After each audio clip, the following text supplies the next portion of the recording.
Tov, Beshem Hashem Naaseh Venasliach Beshavua Tov, on est aujourd'hui dimanche 26 du mois de juillet, le 5 du mois de Av. Chez Niskel Agdil Torah Ladira, on fera un cours sur un programme que je voulais lancer avec vous, donc on laisse un petit peu tomber pour l'instant nos sages racontent pour parler du sujet principal de cette semaine, la Hardout, l'union au sein du peuple d'Israël. Un challenge que Dieu s'est lancé depuis la faute originelle, très très dur à obtenir, puisqu'on voit que le peuple d'Israël a eu beaucoup de mal à franchir le cap de la Hardout, dû à un libre arbitre explosif dans chacun de nous, et des opinions tout le temps différentes les uns des autres, car dans le service divin, eh bien, il y a plusieurs façons de servir Hachem, et donc l'union de ces divergences d'opinions crée des sessions au sein du peuple d'Israël jusqu'à provoquer des événements tragiques, comme la Gemara dans Masechet Shabbat 17 Amoud Aleph nous parle de la divergence d'opinion entre les élèves de Hillel et les élèves de Shammai qui se sont chamaillés, c'est le cas de le dire, jusqu'à en sortir les épées de leurs fourreaux et les mettre sous les gorges des élèves d'Hillel de Hillel en leur disant que s'ils n'acceptaient pas leur opinion, eh bien, ils les tueraient sur place. Waouh! Événement tragique, historique, mais qui se répétera de façon différente, et comme on peut le vivre en 2020 encore aujourd'hui, laïque contre religieux en Israël, plusieurs façons de vivre son judaïsme, être juif sans être israélien sans être pour autant religieux, être religieux mais ne pas se sentir israélien, ça explose dans tous les sens. En tout cas, le shiur sera pour l'élévation de l'âme de Beila, Bat Eliezer Yehuda Cohen et Bat Gitel, la maman donc de Yaakov Mordechai de Genève, qui a acheté une série de cours, et ce shiur sera Bezrat Hashem pour l'élévation de son âme et celle de tous les Mété Israël, sans exception. Bezrat Hashem, qu'Akadosh Baruch Hu élève les âmes de tous nos défunts, Refoua Shlema pour tous les malades d'Israël. Et sans plus tarder, quelques mots sur le domaine de la Hardout. Il est beaucoup plus facile de ramener n'importe quelle situation à satisfaction, à plan, que de ramener les enfants d'Israël dans un même endroit. On voit aujourd'hui que les divergences d'opinion sont très très importantes dans tous les domaines. Il y a ceux qui sont sionistes, ceux qui sont pas sionistes, ceux qui sont anti-sionistes, et bizarrement, ceux dont je parle qui seraient sionistes sont des gens religieux qui étudient le Talmud, qui étudient la Torah depuis des années, fils eux-mêmes de rabbins. Ceux qui sont ni sionistes ni pas sionistes sont aussi des gens qui peuvent être religieux. Et puis vous avez ceux qui sont anti-sionistes et qui, au nom de cette même Torah, de ce même livre, de ces mêmes références, vont te dire « je suis anti-sioniste ». C'est un truc de malade, c'est pas possible. Comment vous pouvez avoir des kippotes et des barbes sur la tête, sur le visage, et être tellement opposés? Mais de l'autre côté, c'est pas fini. Vous avez ceux qui ne sont pas religieux, qui ne s'en sentent pas du tout attachés à la terre d'Israël, donc pas sionistes, et puis ceux qui ne sont pas du tout religieux, qui vont même lutter contre la Torah, mais attention, qui vont s'attacher à la terre d'Israël, comme si que c'était un culte d'Avodah Zarah, à un point tel qu'on se demande quelles sont leurs références. Alors, quelque part, ils ne veulent pas de la Torah, qui est la seule référence qui légitime notre présence sur la terre d'Israël. De l'autre côté, ils ne veulent pas de cette source de référence sur notre identité ici, mais ils veulent l'identité sans la Torah, avec le drapeau d'Israël.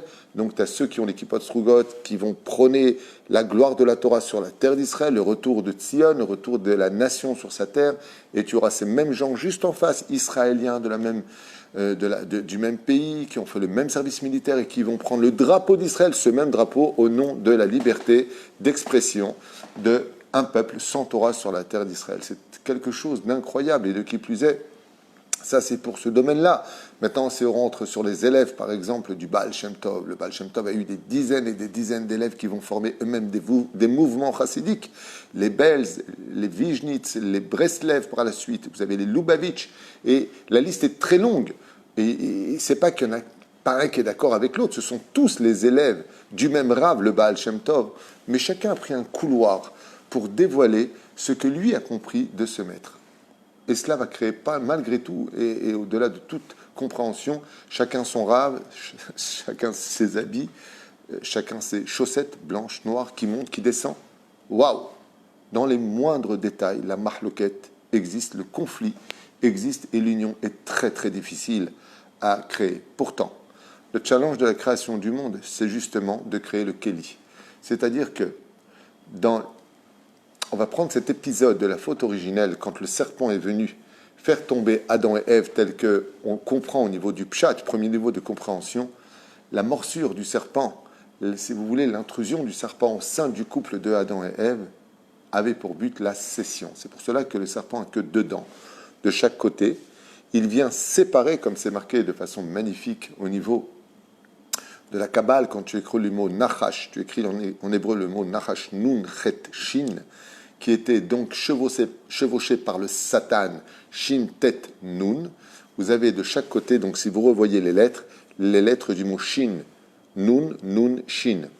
Satan, Nachash, écrivez-le en hébreu, ça fait dans, Shen, Shen. Et au milieu, vous avez le mot Chet, qui vient du palais. Ainsi donc, avec ces deux dents, si vous préférez, avec ce symbole du serpent, ce que veut le serpent, c'est créer la scission.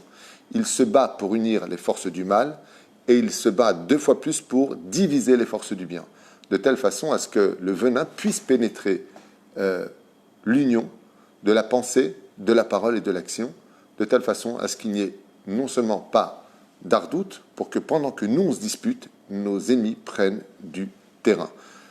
Si vous avez compris, la seule façon donc de lutter contre ce que l'on appelle les forces du mal, qu'elles soient au niveau idéologique, philosophique, politique et autres, voire religieux, eh bien, la seule façon d'y arriver, c'est de s'unir. Ça veut dire de refermer les rangs de telle façon à ce que l'ennemi ne puisse pas pénétrer le camp dans lequel nous sommes. C'est pour cela que le Créateur du monde nous a demandé la phrase « Naase venishma ». Ça veut dire quoi quand il nous a donné la Torah? D'un coup, dans la Torah, on nous spécifie, comme le rappelle Rashi, on s'est retrouvé au pied de la montagne pour recevoir la Torah sous une condition, laquelle Ish echad belev echad. Un seul homme avec un seul cœur. C'est-à-dire que ce qui a été le déclenchement du don de la Torah, c'est l'union que le peuple d'Israël était enfin capable de devenir, malgré toutes ces divergences d'opinion, ceux qui voulaient retourner en Égypte, ceux qui voulaient se suicider, ceux qui voulaient se battre, juste avant que la mer ne s'ouvre, et ceux qui voulaient rentrer dans l'océan, ceux qui sont mis à prier. Waouh! Tellement d'opinions pour si peu de gens. Résultat des courses, la Torah ne pouvait pas être donnée tant que le peuple n'était pas uni, comme le précise Rashi, le jour du don de la Torah dans la paracha de Yitro. Pourquoi? Eh bien, de façon métaphorique, si je devais prendre de l'eau et le verser dans un récipient, si ce récipient est troué, qu'il manque un seul élément, qu'il manque une seule petite particule de cet ustensile, eh bien l'eau va fuir et tout ce que j'aurais mis dedans, ce n'est qu'une question de temps, finira par disparaître, tomber par terre et rester dans les oubliettes. De la même façon, à partir de quand le peuple d'Israël est capable d'avoir la dimension du Olam Haba, tout Israël à part au monde futur, en hébreu c'est Kol Israël, on retournera dans la notion de ce qu'on appelle le Kéli. Qu'est-ce que c'est le Kéli? Le Kéli, c'est l'ustensile dans lequel repose toute la pureté du peuple d'Israël. C'est d'ailleurs qu'on appelle en hébreu un Kéli, pour Netilat Yadayim, pour l'ablution des mains, pour se rendre pur. On a besoin de prendre tous les matins et chaque fois qu'on mange du pain, pour te dire que d'ailleurs, quand tu manges du pain avec quelqu'un, c'est que tu es en paix avec lui. Donc je prends le Kéli. C'est-à-dire que tu formes un récipient dans lequel Dieu peut reposer. S'il manque une particule de ce Kéli, eh bien le trou qui s'y opère laisse l'eau fuir à l'intérieur et al-pi halacha, ce n'est pas un Kéli kasher. Ça dépend de comment il est trou. Aval Keikaron, le peuple d'Israël perd de sa force, perd de son énergie, perd de tout. Et c'est pour ça que tous les matins, dans la prière, quand on dit « Utenu oz l'Elokim », donner de la force à Dieu, comment est-ce que nous, en tant qu'humains minuscules, remplis de molécules, de faiblesses, de chair et d'os, on peut donner de la force à Elohim? C'est de qui on parle. La réponse, c'est que Dieu ne peut exister au sein du peuple d'Israël que quand on est unis. D'où l'importance, je fais une petite parenthèse comme cela, du pays d'Israël. Qu'est-ce que fait le pays d'Israël? Malgré le fait qu'on soit un petit peu en conflit les uns contre les autres, il y a une chose de bien, c'est que pour consolider un kéli, il faut le mettre lui-même dans un kéli. Dans le cas où il y a des trous, c'est pas grave puisqu'il est dans un kéli. Qu'est-ce que ça veut dire? Ça veut dire que quand on est en galoute, on va former des communautés. En aucun cas on peut être unis en tant que communauté, puisque la communauté d'un tel, la communauté de l'autre pays, une communauté c'est un kéli, mais c'est un petit kéli. Donc on ne peut verser qu'un tout petit peu d'eau. Il faudrait amener une grande bassine, dans lequel, même si on rapportait tous les kélis qui auraient des trous, c'est pas grave, puisque la grande bassine les remportera. C'est qui? Les rattrapera. C'est qui? C'est le pays d'Israël. L'importance de devenir une nation, comme l'explique le Rav Kook, c'est que le pays d'Eretz Israël, c'est une bassine dans laquelle, même si on est divisé à l'intérieur, malgré tout, on ne peut pas trop s'échapper. Parce qu'on reste dans des frontières qui nous maintiennent en tant que nation. Et en tant que nation divisée, ce qui est problématique, c'est qu'on peut le payer à l'échelle individuelle. Tandis qu'à l'échelle de communauté, ça peut, chas v'shalom, venir à disparaître, passer des pogroms et ainsi de suite, comme on l'a vu tout au fur et à mesure de l'histoire, où les Cosaques, ou dans les pays d'Afrique du Nord, les communautés pouvaient être massacrées. C'est toute la différence entre la nation juive et la communauté. Ce qu'offre le pays d'Israël, sans rentrer dans le conflit sioniste ou pas sioniste, je veux simplement expliquer ce que offre le fait de vivre dans le territoire d'Israël, c'est de rentrer dans l'union de la nation. Maintenant, en tant que nation, il faudrait réussir à s'entendre. Ça, c'est encore un autre challenge. C'est encore autre chose. Mais la reine, une des choses que nous demande Hachem, c'est de comprendre que pour s'unir, il faut comprendre qu'on a des rôles différents chacun les uns des autres. Par exemple, le mot Kéli s'écrit Kaf, Lamed, Yud. C'est quoi? Cohen, Lévi et Israël. Et dans la halakha, on nous apprend qu'un Cohen, ce n'est pas un Lévi. Le Cohen, il a ses lois à lui. Il ne pourra pas se marier avec une femme divorcée, ni une convertie. Mais un Lévi, qui est l'intermédiaire, lui, n'a pas de territoire en Israël. Alors quoi, c'est un fantôme? Non. Lui, il a un autre rôle. Lui, il est la morale des enfants d'Israël. Il va gérer les villes de refuge dans le cas où une personne aurait tué par inadvertance. Eh bien, il va aller se rééduquer chez le Lévi. Lévi Milshon Livouille, qui veut dire celui qui accompagne la moralité du peuple d'Israël. Et lui montera deuxième à la Torah. Et puis il y a Israël. Si on prend les initiales de Cohen, Lévi, Israël, on retrouve la notion du mot Kéli. C'est-à-dire que la seule façon d'être uni, bien, c'est d'accepter que l'autre puisse avoir un autre rôle à jouer que le mien. Et malheureusement, les gens qui sont petits du cerveau, ceux qui sont petits de la pensée, n'acceptent pas que cette idée puisse exister. C'est-à-dire que ce qui peut le plus tuer l'union, c'est de penser que tu dois penser comme moi. Alors qu'au contraire, la diversité de la pensée, justement, est la richesse de l'union. Quand on est capable d'être un avec autant de données, on a créé ce qu'on appelle un cerveau. C'est-à-dire qu'au niveau médical, si tu regardes le cœur, le foie, le rein, les poumons, tout ce qui peut exister, tu verras qu'il n'y a pas trop de conflits à l'intérieur. Il n'y a pas beaucoup de rôles à jouer. Il y en a peut-être 3, 4, 5, 6, demandez à des médecins. Mais quand tu t'adresses au cerveau, qui fait diriger tout le corps, quand tu vois le nombre de milliards, de trilliards de molécules, de faisceaux, de lieux, de glandes intérieures, il y a une tonne de choses, c'est un univers tellement puissant que c'est impossible à approcher. C'est la complexité la plus absolue du corps humain, le cerveau. Et pourtant, on n'en a qu'un. On a cerveau de droite, gauche, qu'on appelle Chochma et Bina, mais le cerveau est uni. Et pourtant, pas un côté du cerveau n'est d'accord avec l'autre. Ils vivent dans une parfaite union. Les cellules se transmettent ce qu'ils ont à se transmettre, mais aucune d'elles ne fait le même travail. Il y en a qui vont transmettre à l'hypothalamus, il y en a qui vont transmettre aux yeux, il y en a qui vont transmettre au cœur les émotions, il y en a qui vont transmettre, il y en a qui vont... Hey! Alors pourquoi ça marche si fort un cerveau? Eh bien parce que chacune d'entre elles accepte volontiers le rôle de l'autre. Le problème qu'on a, c'est que malheureusement, quand on parle d'union, dans notre vision des choses à nous, c'est que si par exemple tu es quelqu'un de religieux qui pratique Shabbat, la mitzvot, mais que tu ne partages pas le fait d'être sioniste, alors je te disqualifie. Ou alors que tu es sioniste, alors je te disqualifie. Ou alors que pour toi, tu es traditionnaliste, mais pas encore investi 100% comme l'était Baba Saleh, alors je te disqualifie. Et parce que tu fais des études d'ingénieur, alors je te disqualifie parce que tu ferais mieux d'aller étudier. Ou alors tu ferais mieux d'aller travailler que d'aller étudier. Oh! Chacun a son tikkun. Une fois, on raconte que le père du Rav Kanievski, le Stay Peler Zecher Tzadik Vekadosh Ibracha, a reçu la visite d'un couple parce que la jeune fille de Bnei Brak exigeait de son futur mari qu'il étudie toute la journée. Alors ils sont partis voir le Rav Stepler et il lui a posé la question au jeune homme, il lui a dit « Dis-moi, toi, qu'est-ce que tu fais dans la vie ?» Il lui a dit « Moi, je suis au Cheder, j'ai étudié la Torah toute ma vie. » Il lui dit « Qu'est-ce que tu veux faire demain ?» Il lui dit « Mon père a acheté une boutique à Rabbi Akiva, c'est une rue, qui s'appelle Rabbi Akiva, et il vend des vêtements de Shabbat, il vend des costumes. Et j'aimerais étudier tous les matins et travailler tous les après-midi, pour être non seulement Issachar, mais aussi Zevulun, subvenir à mes propres besoins sans être dépendant des autres, comme le prescrit le Rambam. » Et il a demandé à la femme, il lui a dit « Et vous, qu'est-ce que vous voulez ?» Elle lui a dit « Moi, je suis la fille du Rav Intel, et je n'ai d'autre but dans ma vie que de me marier avec quelqu'un qui étudie la Torah à l'image de Rabbi Akiva. moi je suis un peu comme Rachel Bat Kalba Savoie. Je veux un mari qui étudie la Torah toute la journée. Elle lui a dit, ce jeune homme vous convient? Elle lui a dit, franchement, oui. Il a le sourire que je veux, il a l'humour. On est sur le même diapason, juste que je voudrais qu'il étudie plus qu'une demi-journée. Et là, le Rav Stepler, à la grande surprise générale, alors que la jeune fille était persuadée que ce grand maître de la Torah allait prendre sa défense, lui a dit, dites-moi, jeune fille, est-ce que vous savez si le tikkun de cet homme-là, c'est pas d'habiller les gens pour Shabbat? Alors elle lui a dit, je ne comprends pas. Et il lui a dit, sachez que votre futur mari a pour but d'étudier la Torah, mais d'habiller aussi en l'honneur du Shabbat. Ça fait partie de son tikkun. Il n'est pas venu étudier toute la journée. Lui, il est venu étudier juste une demi-journée. Et il devra habiller les gens en l'honneur du Shabbat. Ça fait partie du tikkun de la faute originelle. Tout comme Dieu, à l'entrée de Shabbat, nous a fait des vêtements de peau, de la même façon, lui aussi a pour tikkun d'habiller les gens.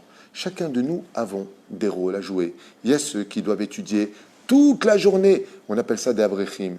Dites-moi, en quoi ça vous dérange que des gens soient ici en train d'étudier le Tour, le Shulchan Aruch, devenir des grands rabbins plus tard, décrocher des diplômes de rabbanout, peut-être de devenir dayan, peut-être de marier des gens, peut-être de faire la askara de nos grands-parents ou arrière-grands-parents. En quoi ça dérange? T'aimes pas? T'es pas d'accord? N'aide pas. On va dire que tu n'en as pas le mérite. Mais pourquoi tu ouvres ta bouche contre eux? En quoi ça te dérange? T'es pas d'accord? Ne fais pas. Va travailler. Et toi, en quoi ça te dérange que eux ils travaillent? Tu veux étudier? Va étudier. Le fait qu'on n'accepte pas l'autre parce qu'il ne nous ressemble pas ou ne partage pas notre idéologie, oui, c'est là qu'est tout le problème. La Torah nous a appris que le peuple d'Israël, ce n'était pas qu'un seul leader pour un peuple. Non. Si vous observez bien la Torah, il y a un président par tribu, le nasi de sa tribu. Pas simplement cela. Quand on veut être un pays uni, on n'a qu'un seul drapeau. Le peuple d'Israël possède 12 drapeaux différents. C'est pas normal. Quand tu vois 12 drapeaux, c'est qu'en général tu représentes 12 pays. Non. Midora Eta, la Torah vient nous apprendre que chacune des tribus d'Israël avait un rôle à jouer. Les défenseurs, ceux qui sont à l'armée, ceux qui sont à l'étude, ceux qui ont des territoires, ceux qui n'en ont pas, ceux qui sont des héritiers, ceux qui ne le sont pas, ceux qui ceci, ceux qui cela. Ensemble, on forme le peuple. C'est un peu comme le corps humain. Des mains, c'est pas des pieds, c'est pas des mains. La tête, c'est pas le cou, c'est pas la tête. L'épaule droite, c'est pas l'épaule gauche. Mais chacun est à sa place. Imaginez un petit peu que je vous parle, je déteste ma main gauche. Tiens, donne-moi un couteau, je vais l'assassiner. C'est stupide. Et pourquoi c'est stupide? Eh bien, tout simplement parce que cette main fait partie de moi. Même si je ne l'aime pas, par exemple, je vais tout faire pour la protéger. Pourquoi? Parce que je vais avoir mal si tu fais mal à cette main. Parce qu'elle est reliée à moi. C'est-à-dire que si je ne ressens pas l'autre relié à moi dans son rôle à lui à jouer, pourquoi quand tu manges, tu prends avec la main droite? Pourquoi tu ne manges pas avec la main gauche? Pourquoi quand tu écris, tu prends ta main droite? Pourquoi tu ne prends pas ta main gauche? Réponse très simple, parce que je suis droitier. Alors le gaucher, c'est un handicapé? Non, le gaucher est né gaucher. Tout simplement parce que lui, il a un autre rôle à jouer, parce qu'il exprime quelque chose de différent de toi. Alors nous, on va mettre les tefilines sur le bras gauche, et comme lui est gaucher, il va mettre les tefilines sur le bras droit. Ah, tu ne mets pas les tefilines sur le bras gauche, tu n'es pas comme moi, je ne t'aime pas. Ma pitom. C'est exactement le contraire. Je viens d'un état de fait où mon judaïsme va correspondre à un travail différent du tien, une façon de voir le judaïsme différent du tien. Pourquoi? Eh bien parce que moi, je suis un descendant de l'idéologie du Gaon de Vilna. Et l'autre va lui répondre, eh bien moi, je viens de l'idéologie du Baal Shem Tov. Deux idéologies de servir Dieu de façon tout à fait différente. Il est elle qui prétend que nous sommes dans une génération où on doit attendre les dévoilements de la vérité du Mashiach, et donc jusque-là d'être plutôt cool dans les halachot, mazékoul, c'est-à-dire plus clément, plus patient. Shammai, il dit mapitam, c'est pas parce qu'il n'y a pas de dévoilement divin encore de façon probante qu'on ne doit pas endurcir les lois. Il et les Shammai sont en marloquette. Rabbi Akiva, Rabbi Ishmael sont en marloquette. Ainsi que tous les Tanaïm, les Amorim, les Savorim, les Geonim, Rishonim, Acharonim, le Rav Ben Sion Abashou, le Rav Ovadia Yosef, ils sont en marloquette, mais ils s'aiment. Ils s'aiment et ils s'acceptent. Il comprend que l'autre a ses références. Il ne l'insulte pas, il ne le maudit pas, il n'est pas contre lui. Il dit Tov, comme dit le Rav Ovadia Yosef dans ses écrits. Et il y en a aussi qui disent que il n'est pas en train, chas v'shalom, de dénigrer, ni l'un ni l'autre. Il dit simplement, voici mes références à moi. Je vous apporte 80 références qui disent que c'est comme ça qu'on doit faire les choses. Et si le Ben Ishra dit, le Rav avait lu ça, je pense qu'il aurait dit ça, mais il y a du kavod. On a le droit de ne pas être d'accord avec l'autre. On a le droit de dire, mais qu'est-ce que tu vas devenir? On a le droit de dire, mais quel compte tu vas donner à Dieu quand il te posera la question, toi qui travailles du matin au soir, donne-moi tes heures d'études. Et on a le droit de dire à celui qui étudie toute la journée la Torah du matin au soir, mais attends, mais qu'est-ce que tu as donné pour ce pays? Il va te l'expliquer. Mais tu n'as pas le droit de le haïr. Tu as le droit de ne pas le comprendre. Mais tu as surtout le droit de lui demander pourquoi il vit ça comme cela. Alors tu veux dire, tu sais, c'est très simple. Tu vois une main, c'est composé d'une paume et de doigts. C'est ensemble qu'on peut attraper le monde. Moi, je suis la paume, toi, tu es les doigts. En malasot, les doigts, ça va travailler. Toi, tu as joué le rôle des doigts. Ensemble, avec la paume et les doigts, on peut tenir le monde. Le fait d'étudier la Torah et le fait, par exemple, de travailler, si on était conscient qu'ensemble, cela ne formait qu'une seule main, alors on pourra attraper le kos, c'est-à-dire la gavia, la coupe de vin, pour faire le kiddush en l'honneur d'Hachem. Parce qu'il faut des constructeurs du monde et il faut ceux qui étudient la Torah. Et c'est ce qu'on dit tous les matins. Al tikre banaïr et la bonaïr. Ne lis pas mes enfants, mais lis mes constructeurs. Alors pourquoi c'est marqué dans ce cas-là mes enfants? Parce qu'il y a ceux qui étudient la Torah et il y a ceux qui construisent le monde. Ensemble, nous pouvons régler les choses. Je vous donne un petit exemple pour finir ce premier cours sur la Hardout pour cette semaine qui nous mène malheureusement une fois de plus à Tisha B'Av, à moins qu'on ait le miracle de voir la Géoula cette semaine. Amen. Eh bien, quand on regarde les téphilines, on verra que dans la même famille, Rashi n'est pas d'accord avec son petit-fils, Rabbeinu Tam. Rashi dit que l'ordre des téphilines doit être, dans les 4 compartiments de la tête, placé de telle et telle façon. Vient Rabbeinu Tam et il dit non. Il y a 2 sdarim sur lesquels je ne suis pas d'accord. Si tu les mets comme ça, Rashi, eh bien, tu trompes le peuple, dit Rabbeinu Tam. C'est le contraire. Il faut déplacer Vayam Shamoa avec. Très bien. Vient Shimouché Rabba et il dit, désolé Rashi, désolé Rabbeinu Tam, mais la mesure des téphilines que vous donner n'est pas conforme à la halakha. Alors je ne comprends pas. Vous n'êtes d'accord sur rien, les rabbanim? Entre vous, vous n'avez pas de hardout. Il dit non, je vais t'expliquer. Rashi, ce qu'il dit, correspond à un monde qui s'appelle Vavke. C'est-à-dire, Rashi dévoile le monde de la Torah du Pshat, c'est-à-dire le dévoilement de Dieu sur terre. Donc le Seder qu'il donne correspond à ce que lui veut dire. Vient Rabbeinu Tam, qui lui, par contre, voit les tefilines selon Yudke. Waouh, Yudke, Vavke.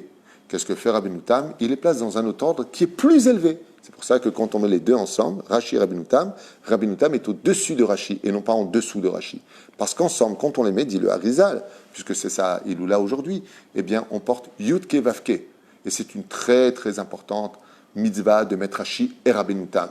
Le Rav Ovadia, il dit on les met les uns après les autres. Vient chez Moshe Rabba, le Harizal, il dit on les met quand? On les mettra pour la prière de Mincha. Waouh! Donc, à Mincha, on remettrait des tefilines selon le Harizal, Ken. On fait la prière de Mincha avec le talit et des tefilines, celle de Shimouché Rabba. Mais le peuple d'Israël n'a pas pris ce minhag. Mais il y a toujours la même question qui se pose. Je ne comprends pas, pour une paire de tefilines, vous êtes tous en marloquette, vous ne pouvez pas vous mettre une fois d'accord? Une fois pour toutes? Réponse, non. Tu sais pourquoi on n'a pas de problème? Parce que par contre, il n'y a aucune marloquette sur les tefilines du bras. Aucune. Ni Rashi ne s'oppose à Rabbeinu Tam, ni Rabbeinu Tam ne s'oppose à Shimouché Rabba, ni Shimouché Rabba ne s'oppose à personne. Pour t'enseigner qu'au niveau des idées, tu as le droit de ne pas être d'accord avec moi, tu as le droit de me contredire, mais juste à une condition, c'est qu'au niveau du bras, tu sois toujours d'accord pour vivre en paix avec moi. Tant que tu es capable de me serrer la main, tu as le droit de ne pas être d'accord avec moi. Et c'est pour cela que la hardout est primordiale dans le peuple d'Israël. On pense tous différemment les uns des autres. Ceux qui ont rejeté d'une certaine façon, par ignorance, la Torah, te disent, mais nous, on a donné nos vies pour cette terre. Nous, on a construit ce pays. Vous, qu'est-ce que vous avez fait? Eh bien, ils disent, nous, grâce à l'étude de la Torah, ce pays peut avoir du commerce. Nous sommes protégés parce que la Torah nous le promet. Que si on étudie la Torah sur le Tardiris, alors qu'est-ce qui se passe entre nous? C'est comme l'histoire, ça me rappelle l'histoire de l'encre qui était en train de se moquer du roseau. Il lui a dit, arrête de te vanter le roseau. Tu crois que c'est toi qui écris l'histoire? C'est moi qui l'écris. Essaie d'écrire sur mon encre. Et à ce moment-là, le roseau a répété à l'encre. Il lui a dit, tu sais, si j'étais pas un roseau, peut-être que tu pourrais écrire l'histoire avec ton encre, mais personne n'y comprendrait rien. Le roseau, ce sont ceux qui ont construit ce pays. L'encre sont ceux qui étudient la Torah. Ensemble, quand on trempe le roseau dans l'encre, on peut écrire une histoire qui est bien écrite, qui est nette. Pourquoi? parce qu'on s'accepte, parce qu'on se rend compte que quand on mélange l'un dans l'autre et qu'on la pose sur la feuille du shalom, alors l'histoire devient très claire et très nette pour tout le monde. Des pérouches d'avant. Mais si chacun reste dans sa position, alors l'histoire se bloque, elle bug, et on n'arrive pas à avancer. Ni dans le domaine des yeshivot, ni dans le domaine des élections, ni dans le domaine culturel, cultuel, on est bloqué. Tu ne me ressembles pas, alors tu ne fais pas partie de moi. Automatiquement, c'est du Satan. Le jour où on arrivera, Bezrat Hashem, à comprendre qu'il n'y a pas qu'une seule façon d'être juif, mais qu'il y a beaucoup de façons d'être juif. Bien entendu, vous allez me dire, alors dans ce cas-là, alors celui qui est anti-Torah, lui aussi, c'est une façon d'être juif. Oui, il y a eu dans l'histoire des gens qui étaient anti-Torah, des gens qui ont formé justement la préface du christianisme, la préface du réformisme, comme Korach. Oui, il y a eu ces gens-là. Mais la Torah nous a donné la réponse. La seule façon d'avoir la redoute avec eux, dans la Torah, pas moi. La terre s'est ouverte, elle les a avalés. C'est-à-dire qu'il y a des gens avec qui la redoute ne peut pas avoir lieu. Parce que toute la redoute dont on parle, ce sont ceux qui, malgré tout, restent reliés au même cerveau de la création du monde. C'est-à-dire, ils servent tous la Torah. Donc, que tu sois comme ceci ou comme cela, ce n'est pas important. Si quelque part ce que tu fais sert les intérêts du peuple et de la Torah. C'est-à-dire que même une personne qui n'est pas du tout religieuse sert les intérêts du peuple. Est-ce que c'est une mitzvah? Absolument. Est-ce que c'est une mitzvah de vivre en Israël? Le Rambam dit Shakul Keneged Kol Mitzvot Sheba Torah. Ça équivaut à toutes les mitzvot de la Torah. Tant que ce que tu fais permet d'être un des maillons de l'histoire qui permettra d'être un tremplin pour que ton peuple puisse se réunir et s'élever, tu es aussi dans la compétition de ceux qui font partie du peuple. Mais si ton but, c'est d'éloigner cette dimension et de lutter contre la Torah, alors comme c'est marqué dans la Torah, vous le retrancherez du peuple. Mais ça appartient au Sanhédrin. Ce n'est pas à nous de décider qui est retranché ou pas retranché du peuple. Mais ce qui est certain, c'est que le but d'Israël, c'est de créer un Kéli. Et de comprendre que si même un juif reste un juif, un Cohen, ce n'est pas un Lévi, ce n'est pas un Israël, mais ensemble, nous sommes un Kéli.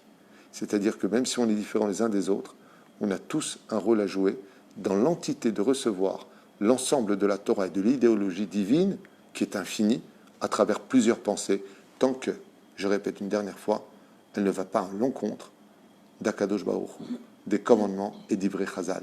Parce que vous regarderez, vous remarquerez que de toutes tendances confondues, quand l'un n'est pas d'accord avec l'autre, bizarrement, il ramène les références du même livre que nous. C'est-à-dire qu'ils comprennent différemment les choses, mais de l'autre côté, ils se battent pour des idéologies. Par exemple, pour finir, ceux qui ne sont pas pour le sionisme, qu'est-ce qu'ils disent? Vous avez déjà entendu leur thèse où ils crient ouais. Ils disent oui, mais le problème qu'il y a, c'est que il faut préserver la Torah. Et que tant qu'il n'y a pas Machar, c'est le balagan en Israël. On risquerait de perdre notre Torah, de tomber patati patata. C'est défendable. Il y en a plein qui le pensent. Il y en a plein qui le pensent. Alors comment on peut leur répondre? Pas shoot. Les Meraglim ont eu la même pensée que vous. Gardez Moshe vivant, préserver la Torah du Sinaï pour ne pas rentrer en Israël.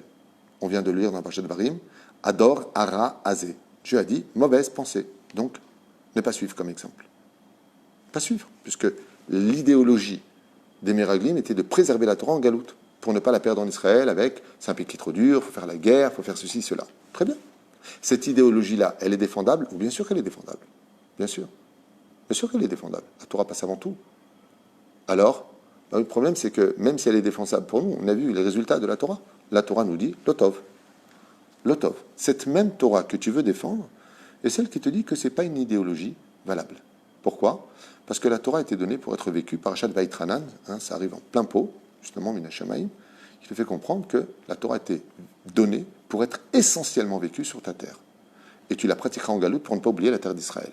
C'est le but des mitzvot en galoute. C'est Péroucha d'avant. Mais la reine, malgré tout,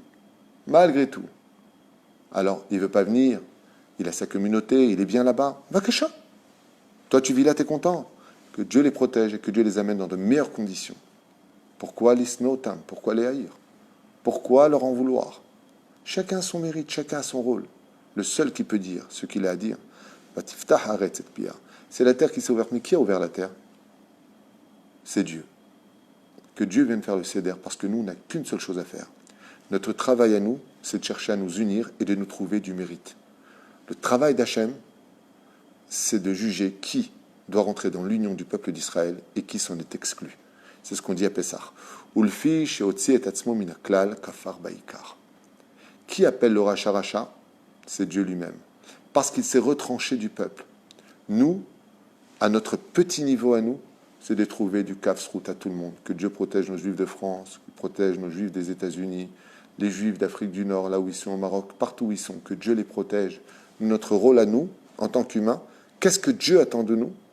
Que nous, on se protège par l'union. Parce que l'union est un bouclier beaucoup plus efficace que la critique, que de cracher sur les autres. Alors bien sûr, des fois, on fait des remontrances, on peut prévenir, on peut mettre en garde sur certaines choses, mais c'est par amour.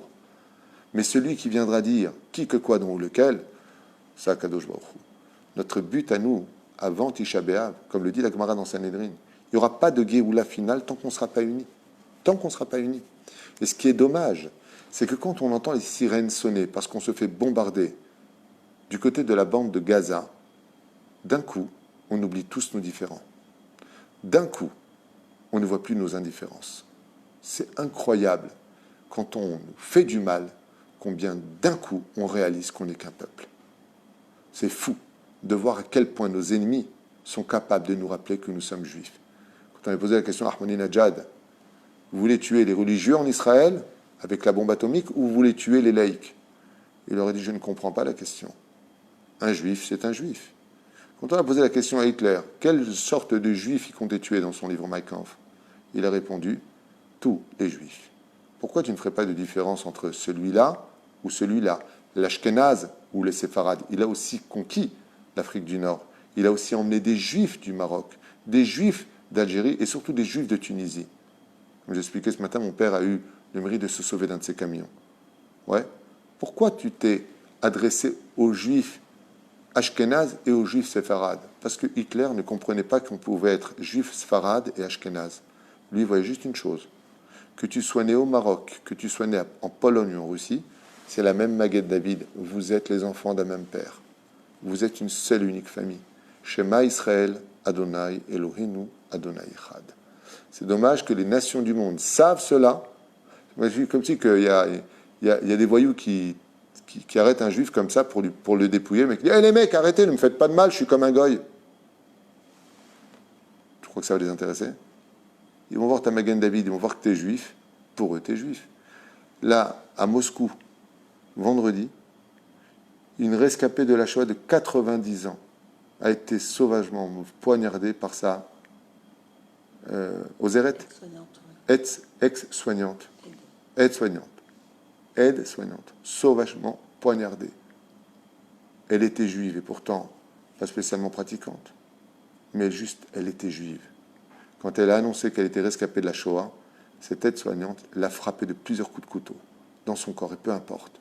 Celle qui a été fenestrée, qui a été jetée, qui donnait à manger à son voisin sur son palier, qui avait l'habitude de l'accueillir. Pourquoi est-ce qu'il l'a jetée par la fenêtre? Est-ce qu'il lui a posé des questions? Madame, vous mettez le kissouille, vous allumez les bougies de Shabbat, vous aimez Dieu, vous êtes sioniste? Non. Il a pris cette femme, il l'a jetée par la fenêtre. Pourquoi? Parce qu'elle était juive. C'est dommage que nos ennemis comprennent qu'être juif, c'est faire un, alors que nous qui sommes juifs ou juifs n'avons pas compris que nous ne sommes qu'un seul peuple. Baruch Adonai l'olam, amen ve amen. Et on continuera à Bezrat Hashem demain avec Rabbi Yaakov Luchatzera sur le domaine de l'Ardout. Kol Tuv Elitraot Shiur pour l'élévation de l'âme de Beila Bat Eliezer Yehuda Cohen ou Bat Gitel Zichlona Libracha.